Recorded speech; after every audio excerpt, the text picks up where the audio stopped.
Mike's Daily Podcast. Episode 1265. Hi, I am Mike Matthews, broadcasting from Cafe Anyway, located somewhere in Podcastro Valley, Mont. Today, Chely Shoehart, Floyd the Floorman, John Deere the engineer, plus the segment Live and Loco. In this Loco world we have, where so much is going on. Mike's Daily Podcast. And I woke up to a very pleasant sight this morning. It was Mike's Daily Podcast at 2 o'clock in the morning, and my dog was looking at me. Basil the boxer was breathing heavily, and I'm like, uh-oh, I think he has to go outside. And we ran into the living room. That's how you go to the door, the back door that lets you outside. Mike's Daily Podcast In my house.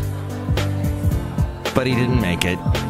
He upchucked Mike's just in front Daily of the door. Podcast. It was dog vomit. Yeah! And it was kind of funny because there's a rug I have just around that area before the door, and he was going to puke on the carpet, and I pushed him to pass the rug. I just gave him a little push, and then he got the idea and puked in the area, which is hardwood floor in that area, and I can clean that up a lot easier than when it's in carpet. You're screwed.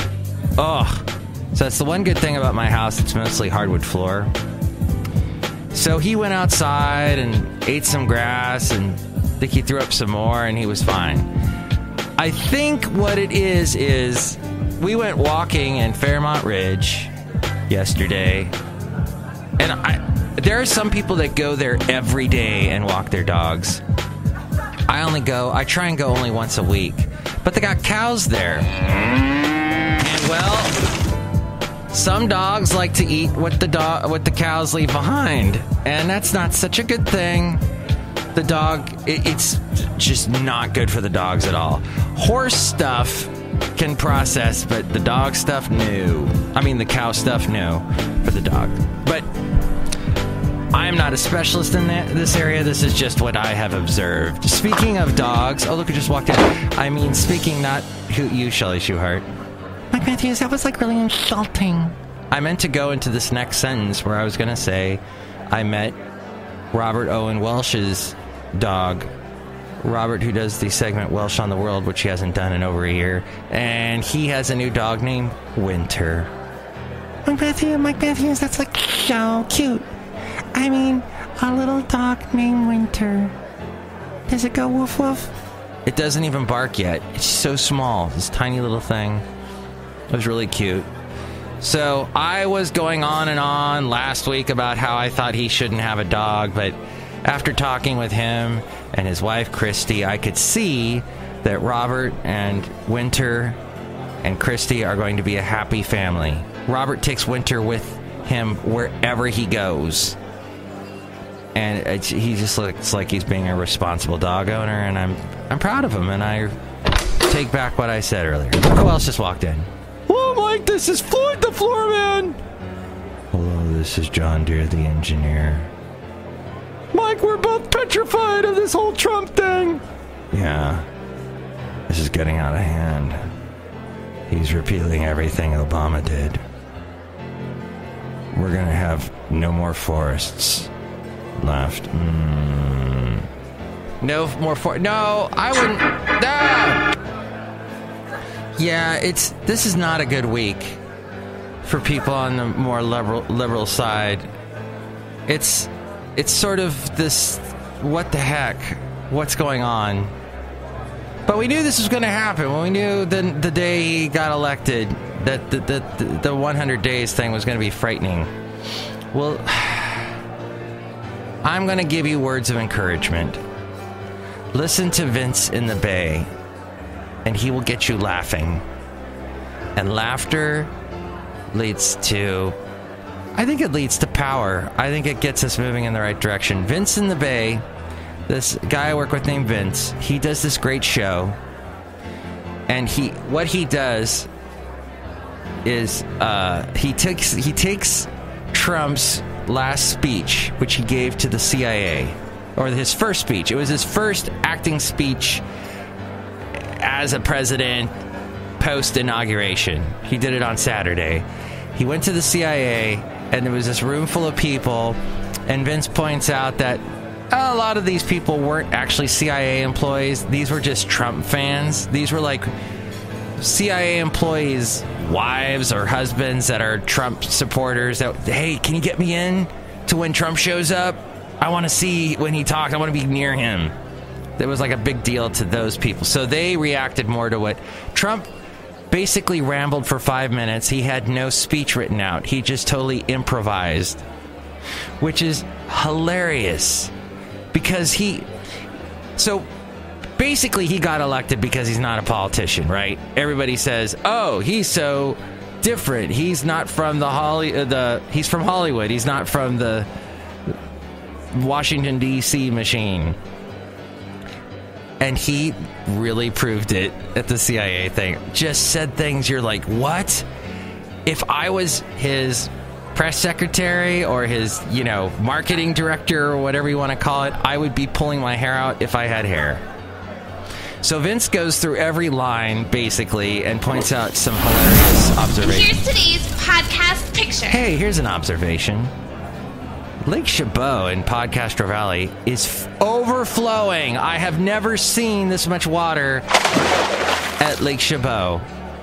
As long as I have lived in the Bay Area, the past 8 years in Podcaster Valley, Lake Chabot has been low. And people always said, oh, Lake Chabot is so low, it'll never be full of water again. It's so low, look, it's like a little puddle now.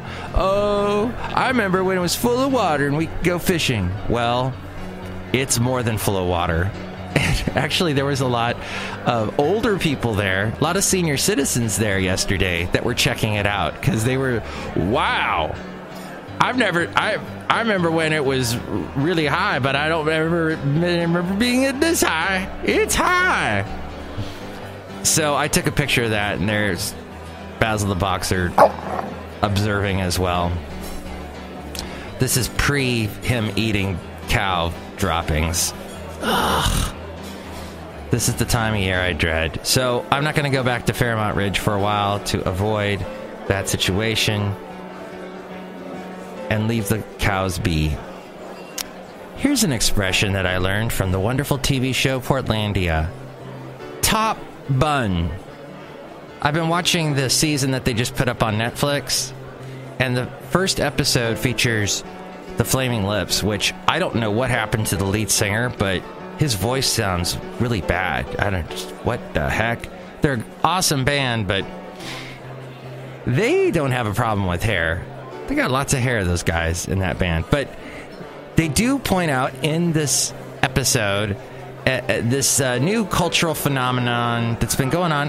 It's not so new, but a lot of hipsters, a lot of young people, 20-somethings, that are growing their hair in all their wonderful excess brilliance, have decided, I want to, instead of making a ponytail, on the back of my neck type thing, I'm going to put it all up on top of my head. I'm going to be a bun head. I'm going to dance ballet. This is what I'm going to do. And so in this, the girl from, I think she's in Orange is the New Black. I forget her name. And she was in some movie long ago with Alan Rickman. Adam Arkin? Alan Arkin? I don't know. There's Adam Arkin and Alan Arkin, and they're both hilarious. So, years ago, something about Beverly Hills. Not Down and Out in Beverly Hills, but something like that. Anyway, she was she was in this movie years ago. Oh, what did I just do? Oh, I made George Carlin appear. There's a letter in your mailbox. Thank you. Anyway. So in this episode of Portlandia, this guy, they're in love with this guy that they see at this Flaming Lips concert who has a bun on his head. So they call him Top Bun, and they follow him around. And then actually the the bun gets decapitated off the top of his head because of a drone. And that's a whole funny thing. So watch that now. Some fun, bizarre, hipster humor on Portlandia. And one other thing, I got my Facebook Friends-aversary. Yes, because Facebook can just Portmanteau any frickin' thing they want. And I applaud them for that. They made the word Friends-aversary appear out of nowhere. And apparently I have a Friends-aversary with Mike Velthon, who I mentioned on the show a couple weeks ago. He was the class president in my high school, and he was I mentioned was the nicest guy ever. He was the most popular guy and the nicest guy ever. And he was so nice, in fact, that like 25 years after high school, he calls me up at the radio station and said, just to say hi, and came out to some station event I was at. Just the awesomest. So apparently Facebook recognized that or listened to the podcast or something and gave me a Friends-aversary. Thank you, Facebook, for that and for your Portmanteaus. I'm heading back to Portmanteau. That's what I'm really gonna do. So basically all that classic rock, that Bob Seger and stuff, I was recently handed a memo at the radio station I work at that we cannot play any of that music at all. There's like some big lawsuit with a lot of these 70s, 80s classic rock people. Tom Petty. You can't play Pearl Jam. You can't play even Bruno Mars. Boz Scaggs. All these bands and artists because of this lawsuit. So I don't play anybody anyway. That's how I got on the iHeartRadio app, because I stopped playing other people's music completely and I stopped doing interviews. Oh, and I was going to do an interview with this country artist, this independent country artist. Somebody sent me a thing. And I said, yeah, I'd love to have her on. She sounds great. And they go, oh, good. Can you put this other person on your show, too? Like some person I don't give a rat's butt about. She's this other person is supposed to be some vocal coach. Who cares? I don't want that on my show. I'll have Vince in the Bay on my show. Vince is amazing, and I work with him, and he's hilarious. I'll have that country singer don't try and upsell me. I hate upselling. I hate that salesperson tactic. Stop it now. I don't even care now. Wish I had a top bun. As in a Cinnabon. Mike, that sounds really good. You know, Floyd, you could have a top bun with all the hair you have. Yeah, I might try that sometime. Because I'm Floyd the Floorman. Mike, he's not going to do it. I will enforce the no top bunhead rule. Trump's making the world go to hell in the handbasket. Yeah, whatever. You know,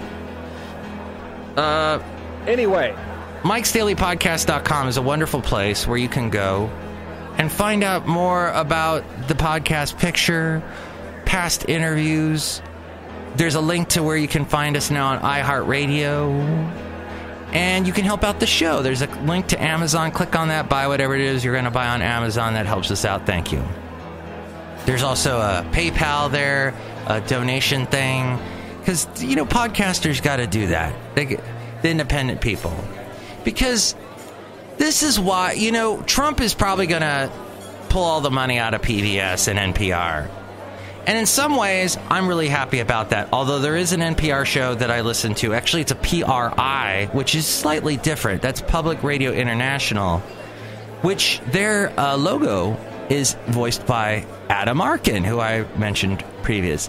And I once walked past Adam Arkin in Studio City and totally didn't notice. I was with my then wife and her mom. And they go, oh my God, we just walked past Adam Arkin. I said, Adam Arkin? You mean Adam from Northern Exposure?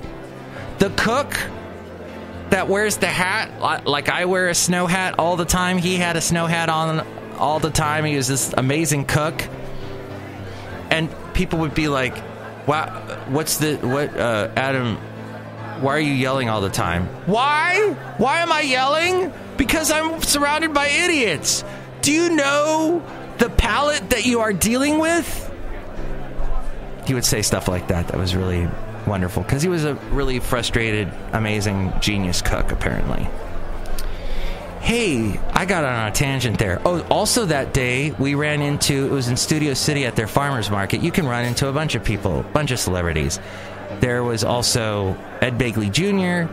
selling something. He actually had a booth selling some kind of environmentally safe cleaning solution of some kind. And I met Ed Begley Jr. later on at some other event, but this was in Ventura. And I wanted to talk to him, and he goes, hey, I can't talk to you. Talk to my daughter. And then he walked away because he wanted to talk to somebody that had some amazing environmentally conscious car. It ran on electricity, but then also had biodiesel, biogas in it somehow. I don't know. I forget. It was long ago. But speaking of Ventura, as I tangent all over the place here at 16 minutes into the show, there is, in Ventura County, I had no idea. There are so many radio stations that didn't exist 10 years ago that exist now, or they've changed a lot. The station I first worked at years ago was called Q105. Q105, that signal is now called KOCP, and that used to be a station called The Octopus that played classic rock, which they probably wouldn't be able to play any rock now because of that lawsuit I mentioned earlier. But no, they took the KOCP call letters and gave them to Q105, which is 104.7, and now they call it old school. So basically they're playing the music that I was playing back when I first started there interning in the 80s. Which is bizarre. And then this station that I worked for, KBBY, doesn't even show up in the top 5 ratings. But its competition that used to go after us 10 years ago is still around, and apparently they are in the top 5. They actually ended up winning. Live 105.5. They are now way ahead of B95.1, apparently. Or KBBY, or whatever they call it. And KHAY, the country station I worked for, is still there. And still in the top 5. Good for them. They get... The stations there get such dismal ratings, though, overall. Their ratings are tiny. Even the ones that are in the top 5, they're tiny. When I was in the South for 2 years, in the South, their ratings numbers are huge. Overall samples, the people that listen are much greater to radio than in Ventura, for one, because they're right next to LA and they get all these Los Angeles stations. But that's neither here nor there. Or over there. What's over there? I don't know. Cafe, I don't know. Wait, no, cafe anyway. And that, my friend, pretty much sums up everything going on in the world. Don't you feel well rested and awoken by dog vomit? Your life is going well. Don't worry, John Deere the engineer. I don't know, the sky is falling. Maybe it is, maybe it isn't, but that's why you bring an umbrella. And that's why you should go to MIKEs-DAILY-PODCAST-1265-Portmanteau to help out the show. And you'll get a special greeting from all the Cafe Anyway characters, and you'll see all the past podcast pictures. And now the segment Live and Loco. Live and Loco. I just want to set the record straight. Wow, you have a hard-on for her. Well, first, this isn't... I guess this is Loco... Well, it's definitely Loco, and we're definitely live at this point in the podcast world. And Trump wants to defend... Well, he wants to defund. Let me start with that word. He wants to defund a bunch of things. Maybe one of the things will be NPR. To which I say, hey... We get our information from so many places now in the podcast world. Do we really need NPR anymore? But as I mentioned, PRI, that's a great network, and that's where I get the show to the point, which is very informative. The host talks to so many different people, and they're not all pundit people, and he gets the different sides of a topic.